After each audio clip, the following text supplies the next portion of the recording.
എന്റെ മോളെ ഇങ്ങനൊരു അപകടകരമായ ജീവിതത്തിലേക്ക് തള്ളി വിട്ടിട്ട് ഞാൻ ഇവിടുന്ന് പോയില്ല. ഇനി എന്തു വന്നാലും ഈ കുടുംബത്തിനും എന്റെ മകൾക്കും യാതൊരു തരത്തിലുള്ള ബന്ധവും വേണ്ടെന്ന് ഞാൻ തീരുമാനിച്ചു കഴിഞ്ഞു. ആതിരെ, നീ ചാടിക്കേറി ഓരോന്ന് തീരുമാനിക്കല്ലേ. ആവോളം ക്ഷമയോടെ കാത്തിരുന്നിട്ട് ആറുന്നവരെ കാത്തിരിക്കാൻ പറ്റില്ല എന്ന് പറഞ്ഞാൽ എങ്ങനെയാ? ഒന്നും വേണ്ട പ്രിയമതെ, എന്റെ മോളുടെ ഭാവി എനിക്ക് രക്ഷിക്കണം. നിങ്ങളുടെ ഈ വീട്ടിൽ മേഘന നിൽക്കുന്നിടത്തോളം കാലം എന്റെ മോൾക്ക് ഇവിടെ യാതൊരു സുരക്ഷയില്ല. മേഘനയുടെ ഗൂഢാലോചനയ്ക്ക് മുന്നിൽ എന്റെ മോളുടെ ജീവൻ ഏതു നേരം അപകടത്തിലാവും. ഒരു കാരണവുമില്ലാതെ എന്റെ മേൽ ഇത്രയും പഴിച്ചായിരുന്നത് എന്തിനാ? അങ്ങനെ എന്ത് കുറ്റം ഞാൻ ചെയ്തേ? ഇവിടെ നടക്കുന്ന ഓരോ സംഭവങ്ങൾക്കും നീ മാത്രമാണ് കാരണക്കാരി.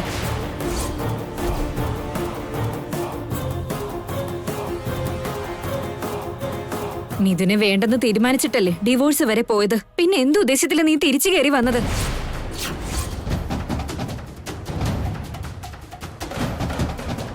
മേഘന എന്നൊരു കഥാപാത്രം ഈ കഥയിൽ ഉണ്ടായിരുന്നില്ലെങ്കിൽ ഇപ്പൊ എന്റെ മഞ്ജരി മോള് നന്ദൻ കുടുംബത്തിലെ മരുമകളായിട്ട് ജീവിച്ചേനെ.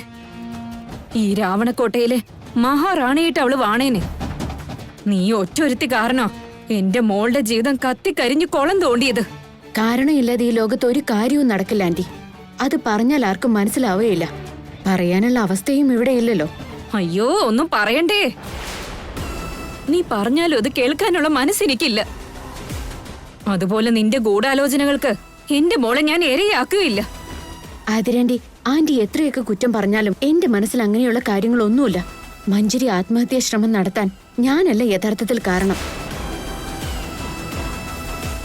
മതി, നിർത്ത് മേഘനെ.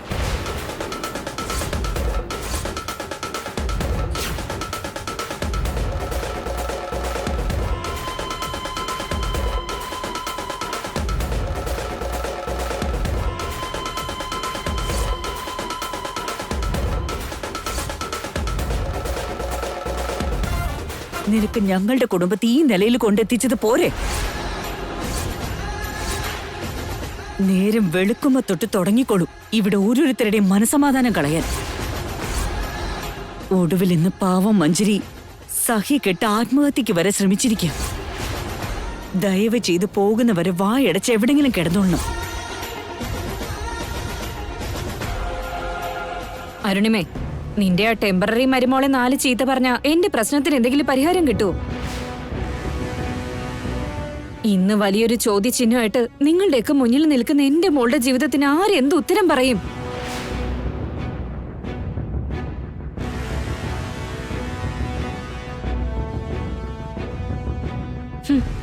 അങ്ങനെ ഒരു ഉത്തരം ഒരിക്കലും ഈ വീട്ടിൽ നിന്ന് കിട്ടില്ലെന്ന് എനിക്ക് മനസ്സിലായി കഴിഞ്ഞു. അതുകൊണ്ട് തന്നെ എന്റെ മോളെ ഞാൻ എത്രയും പെട്ടെന്ന് എന്റെ വീട്ടിലേക്ക് കൊണ്ടുപോവുക. ആതിരെ, മഞ്ജരിയെ നീ എങ്ങോട്ടേക്കും കൊണ്ടുപോകേണ്ട കാര്യമില്ല. എന്ന് പറഞ്ഞാൽ എങ്ങനെയാ? അവളുടെ ഭാവി എന്താകും? ഇവിടെ ജീവിക്കാനുള്ള അധികാരവും അവകാശവും ഒന്നും എന്റെ മോൾക്ക് ഇല്ലല്ലോ.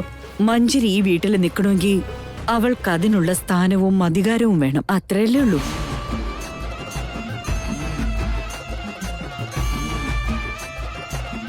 ആതിരെ, നിന്റെ വിഷമം എനിക്ക് മനസ്സിലാവും. മഞ്ജരി സൂയിസൈഡ് അറ്റംപ്റ്റ് വരെ പോയതും തെറ്റാണെന്ന് ഞാൻ പറയില്ല. അതിനെല്ലാം ഒരു ഉത്തരം കിട്ടണമെങ്കിൽ എന്റെ മുമ്പിൽ ഇനി ഒരു മാർഗം മാത്രമേ ഉള്ളൂ.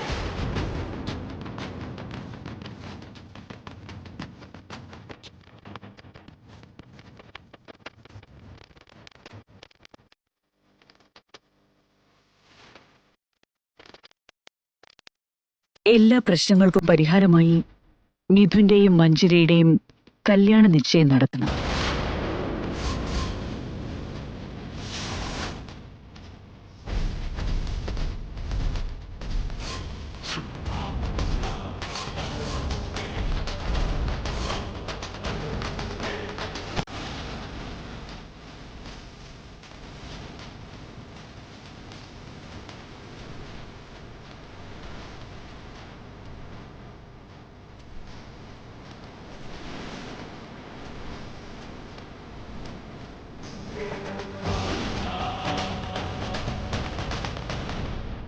അല്ല, മനസ്സിലാവുന്നില്ല.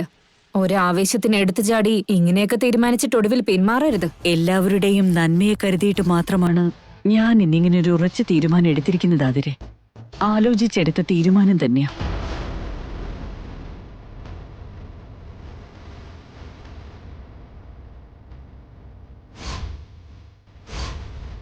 2-3 ദിവസത്തിനുള്ളിൽ ഈ നിശ്ചയം ഞാൻ നടത്തിയിരിക്കും.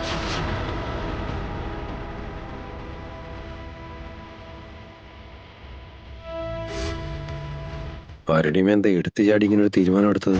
മിഥുന്റെ ജീവിതത്തിൽ മേഘനയല്ലാണ്ട് മറ്റൊരു പെണ്ണ് കടന്നു ചെന്നാലും അവന്റെ ജാതകദോഷം അവനെ വേട്ടയാടാൻ തുടങ്ങും. അതിനെക്കുറിച്ച് എന്താ അരുണിമ ചിന്തിക്കാത്തത്? ആതിരെ, ഇപ്പൊ സമാധാനായില്ലേ?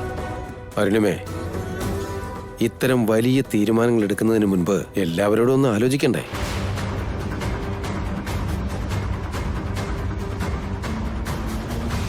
ചിന്തിക്കാതെയുള്ള ഈ തീരുമാനങ്ങൾ കൊണ്ട് എന്തൊക്കെ അനന്തരഫലങ്ങൾ ഉണ്ടാവുമെന്ന് അറിയാലോ. ഇനി ഇതിനെക്കുറിച്ച് ചിന്തിക്കാൻ ഒന്നുമില്ല ഏട്ടാ. എല്ലാം ഞാൻ തീരുമാനിച്ചു കഴിഞ്ഞു.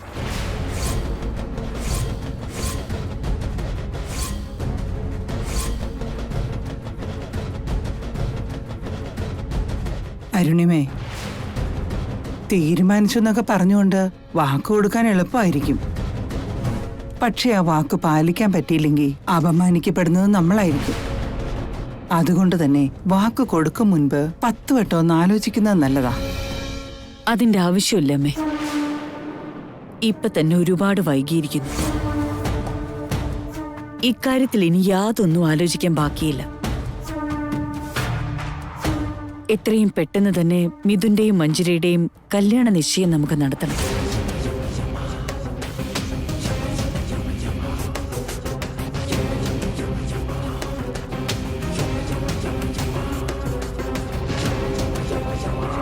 നീ എന്തു പറയുന്നു ആതിരെ? ഈയൊരു വാക്ക് കേൾക്കാൻ വേണ്ടിയിട്ടല്ലേ ഇത്രയും നാള് ഞാൻ കാത്തിരുന്നു.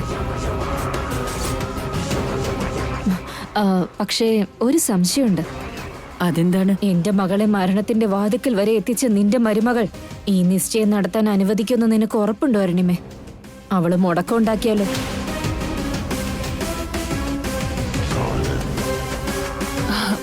നീ അതോർത്ത് വിഷമിക്കേണ്ട ആതിര്. അരുണിമേച്ചി ഒരു കാര്യത്തെക്കുറിച്ച് തീരുമാനിച്ചാ പിന്നെ ഈ വീട്ടിൽ ആരും അതിനെ എതിർവാക്ക് പറയില്ല.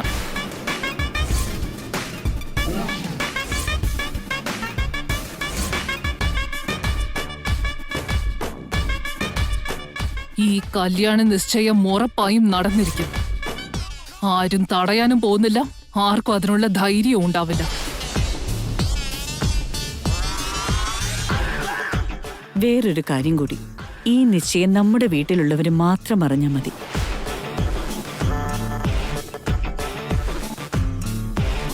പിന്നീട് മിഥുന്റെയും മേഘനയുടെയും വിവാഹമോചനം കിട്ടിക്കഴിഞ്ഞ് കല്യാണം വലിയ രീതിയിൽ നടത്താം.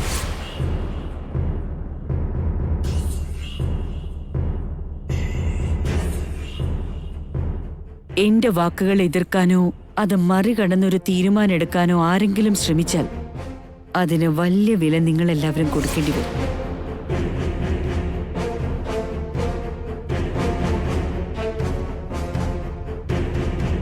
മിഥുൻ, ഈ നിശ്ചയത്തിനും അത് കഴിഞ്ഞ് നടക്കാൻ പോകുന്ന കല്യാണത്തിനും നിനക്ക് എതിർപ്പൊന്നുമില്ലല്ലോ?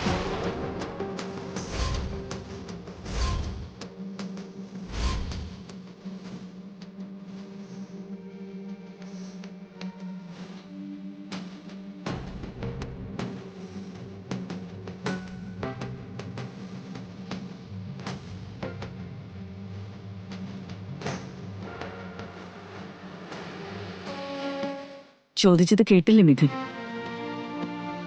നീ എന്താ ഇത്ര ആലോചിക്കുന്നു? ഈ നിശ്ചയവും കല്യാണവും നിനക്ക് ഇഷ്ടം തന്നെയല്ലേ? മോം എപ്പോഴും ആലോചിച്ച് മാത്രമേ ഒരു തീരുമാനം എടുക്കുള്ളൂ എന്ന് എനിക്ക് നന്നായിട്ടറിയാം.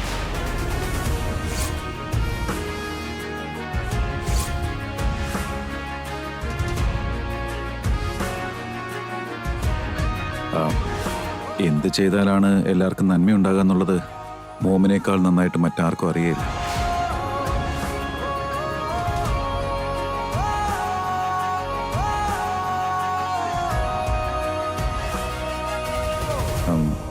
ഇന്ന് വരെ ഞാൻ മോമിന്റെ വാക്കിനെ എതിർത്തിട്ടില്ല. ഇനി ആ വാക്കുകൾ ഒരിക്കലും മറികടക്കുകയില്ല. ഇപ്പോഴും അത് തന്നെയാണ് എന്റെ സ്റ്റാൻഡ്. മോമിന്റെ തീരുമാനം പോലെ നടക്കട്ടെ.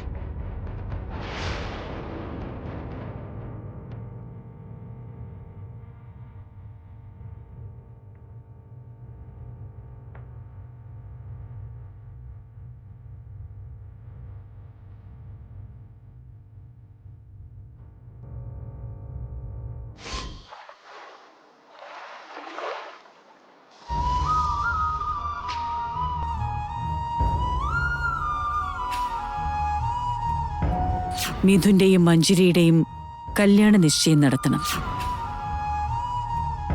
പിന്നീട് മിഥുന്റെയും മേഘനയുടെയും വിവാഹമോചനത്തിന്റെ വിധി വന്ന നാലളറിയ കല്യാണം നടത്താം. എന്റെ വാക്കുകളെ ധിക്കരിക്കാനോ അതിനെ മറികടന്ന് എന്തെങ്കിലും ചിന്തിക്കാനോ ആരെങ്കിലും ശ്രമിച്ചാൽ അതിന് വലിയ വില കൊടുക്കേണ്ടി വരും. മിഥുനേട്ടന്റെ ജീവിതത്തിലേക്ക് മഞ്ജരി കയറി വന്നു കഴിഞ്ഞ മിഥുനേട്ടന്റെ ജാതക ദോഷത്തിന്റെ പ്രഭാവം കൂടും. ഓരോരോ അപകടങ്ങളായി മിഥുനേട്ടന്റെ ജീവനെ വേട്ടയാടാനും തുടങ്ങും. ഞാൻ എന്താ ചെയ്യാ? അവരുടെ നിശ്ചയം തടയാനുള്ള അവസരം പോലും എനിക്ക് നഷ്ടപ്പെട്ടിരിക്കുന്നു. എന്റെ മഹാദേവ, എനിക്ക് എന്തെങ്കിലും ഒരു വഴി കാണിച്ചു തരണേ.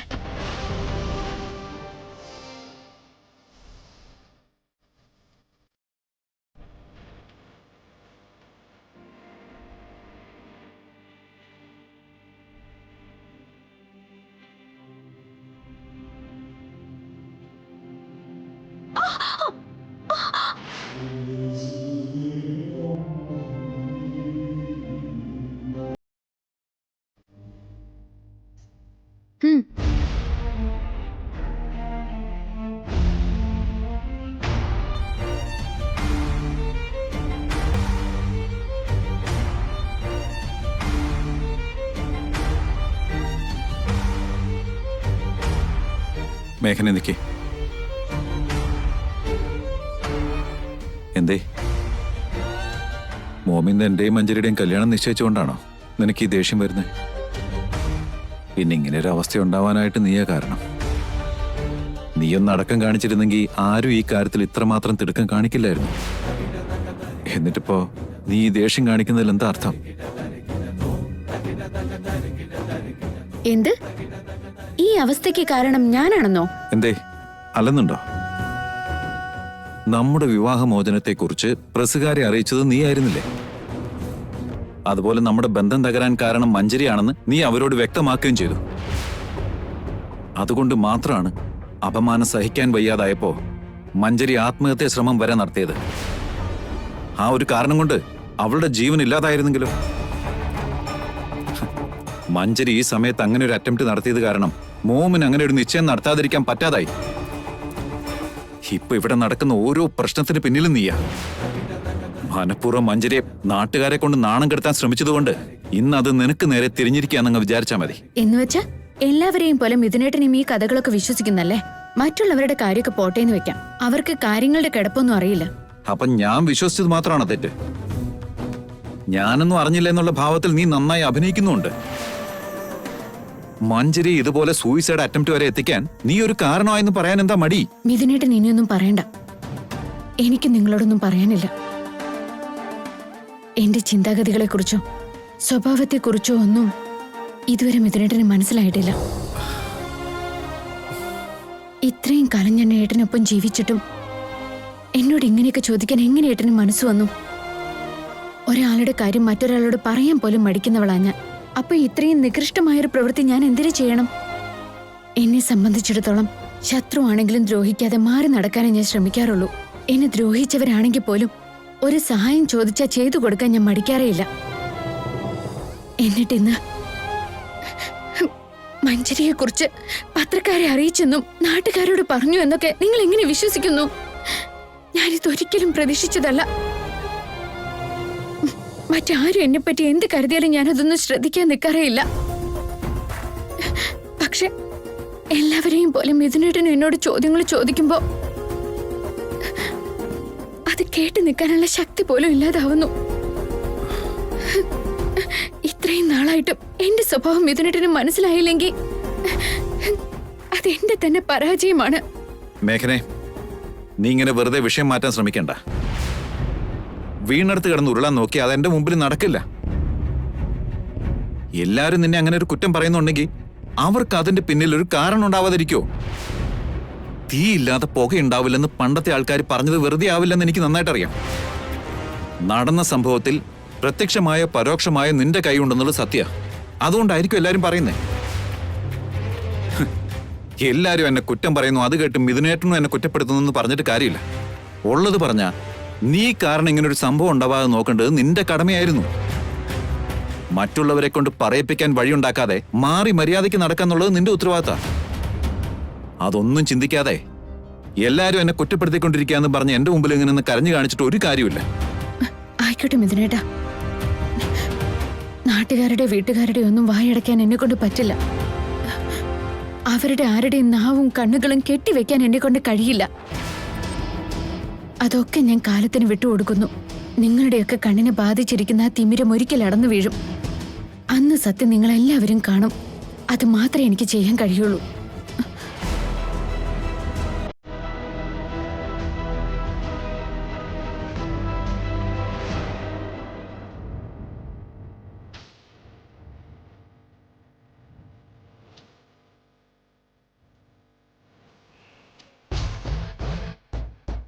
എന്താ മേഘനെ, അശോകവനത്തിലെ സീതയെ പോലെ ശോകമുഖിയായിരിക്കുന്ന നിന്റെ ദർഭപ്പുലെവിടെ? ഓ, നിന്റെ ഉത്തമ ഭർത്താവ് ഇപ്പോ എന്നെ കെട്ടാൻ പോകുന്നതുകൊണ്ട് ആ വിഷമത്തിലിരിക്കുകയാണോ? പഠിച്ച പണി 18 നോക്കിയിട്ടും മിഥുനും ഞാനും തമ്മിലുള്ള കല്യാണത്തിൽ നിനക്ക് ഇടങ്കോലിടാൻ കഴിഞ്ഞില്ലല്ലേ? എന്താ മേഘനെ, ഇന്നല്ലെങ്കിൽ നാളെ ഇത് നടക്കുമെന്ന് നിനക്ക് അറിയില്ലായിരുന്നോ? പക്ഷെ വിചാരിച്ചതിനേക്കാൾ കുറച്ചുകൂടെ നേരത്തെ ആയിപ്പോയിന്ന് മാത്രമേ ഉള്ളൂ. മിഥുനെ കളഞ്ഞിട്ട് പോയവളല്ലേ നീ. എന്നിട്ടിപ്പോ മിഥുൻ എന്റെ സ്വന്തമാകാൻ പോകുമ്പോ നീ എന്തിനാ മേഘനെ വിഷമിക്കുന്നേ? എന്തായാലും കൊള്ളാം. ഈ ഒരു വിഷയത്തിൽ നിന്നോടും നിന്റെ അനിയത്തിയോടും എത്ര നന്ദി പറഞ്ഞാലും മതിയാവില്ല. നിങ്ങള് കാരണമാണല്ലോ കാര്യങ്ങൾ ഇത്രയും പെട്ടെന്ന് ഇവിടെ വരെ എത്തിയത്. നിക്ക്, ഇപ്പൊ തന്നെ നിന്റെ അനിയത്തി വിളിച്ച് വലിയൊരു താങ്ക്സ് പറയട്ടെ.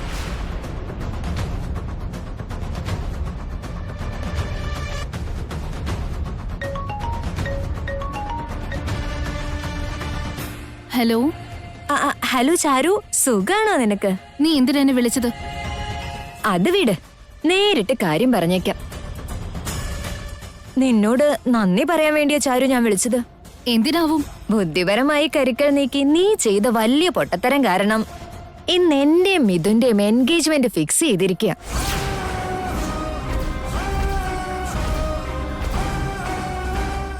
നിന്റെ അതിബുദ്ധി കാരണം എനിക്ക് കിട്ടിയ ബഹുമതിയെക്കുറിച്ച് നിന്നോട് പറഞ്ഞാ നിനക്കും സന്തോഷാവുമല്ലോ എന്ന് കരുതി വിളിച്ചതാ. എന്ത്? മിഥുനേട്ടന്റെ നിന്റെ എൻഗേജ്മെന്റ് ഫിക്സ് ചെയ്തെന്നോ? അയ്യോ, നീ അറിഞ്ഞില്ലായിരുന്നോ? ഇതെല്ലാം നിന്റെ അനുഗ്രഹ. നീ ആ പത്രക്കാർക്ക് കൊടുത്ത വേണ്ടാത്ത ഇൻഫോർമേഷൻ കാരണം എല്ലാം ഇങ്ങനെ തിരിഞ്ഞു മറിഞ്ഞു. അങ്ങനെ നീ കുഴിച്ച കുഴിയിൽ നീയും നിന്റെ ചേച്ചിയും വീണു. ചേച്ചിയുടെ ജീവിതം രക്ഷിക്കാൻ ഇറങ്ങി തിരിച്ചിട്ടിപ്പോ നീ എന്റെ ജീവിതം ഇപ്പൊ രക്ഷപ്പെടുത്തിയേ.